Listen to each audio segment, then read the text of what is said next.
Hey guys, उम्मीद है आप खुद को साफ और सेफ दोनों रख रहे हैं। बहुत जरूरी है हम सबका इस वायरस से बचना, जागरूक रहना और इससे जुड़ी हर खबर के बारे में पता होना। इसलिए हेलो लाया है fight against corona virus initiative, जिसके जरिए आपको इस वायरस से जुड़े हर सेफ्टी मेजर और हर खबर के बारे में रेगुलर अपडेट्स मिलते रहेंगे। Stay safe. Download the hello app now.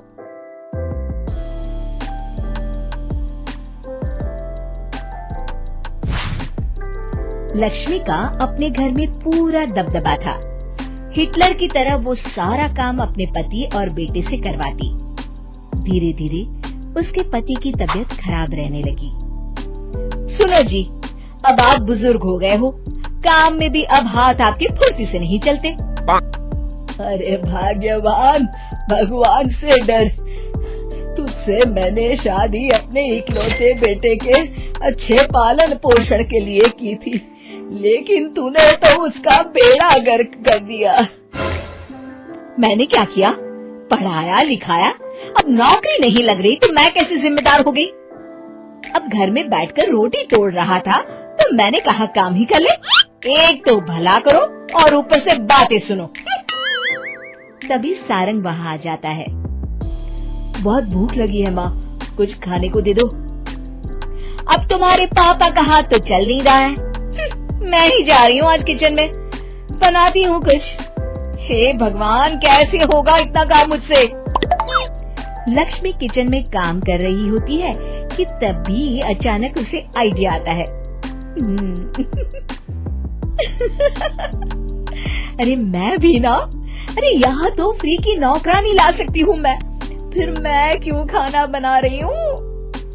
उस दिन लक्ष्मी सारंग की पसंद का खाना बनाती है और बैठकर उसे बड़े ही प्यार से खिलाती है।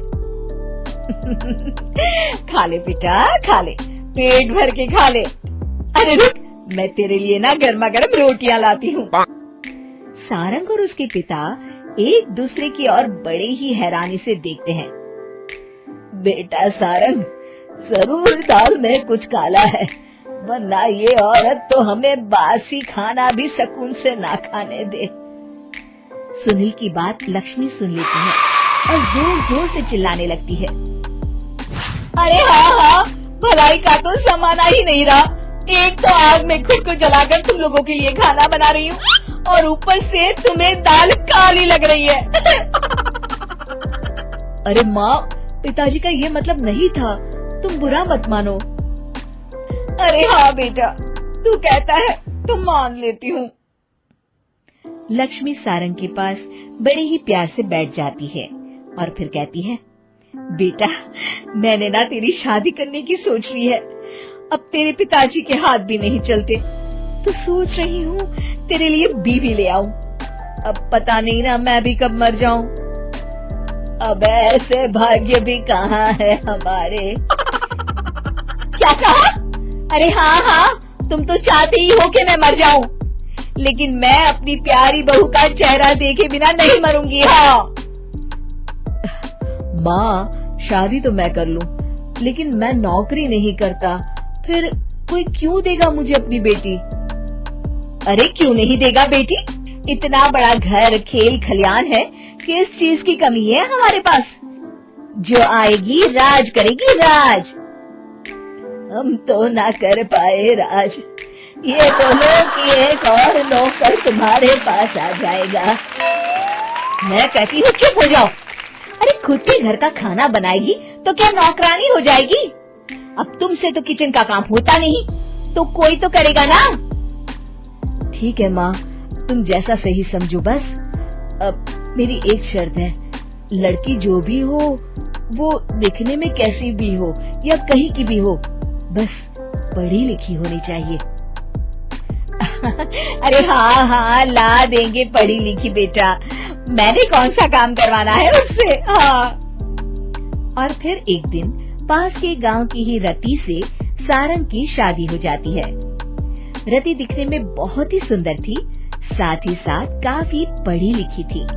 रति को लक्ष्मी के सौतेले होने की बात पता नहीं थी। शुरू में जब रति ने सारंग को घर का काम करते देखा तो हैरान रह गई। अरे, ये तो अच्छी बात है कि आप घर का काम करते हैं, लेकिन मैं तो घर में ही हूँ ना, आप क्यों कर रहे हैं जी? जाइए, आप नौकरी के लिए अप्लाई कीजिए ना। तभी लक्ष्मी वहां आ जाती है। अरे रति बहू, करने दे उसे काम। और हाँ, मेरे घर के कुछ नियम है, कायदे हैं, यहाँ बीच में ना ही बोलो तो तुम्हारे लिए अच्छा होगा। रति को लक्ष्मी की बात कुछ अजीब सी लगती है। वो समझ नहीं पाती है कि वो ऐसा व्यवहार क्यों कर रही है, लेकिन उसे लक्ष्मी के सौतेले होने के बारे में कुछ पता नहीं चलता है। फिर एक दिन तो हद ही हो जाती है।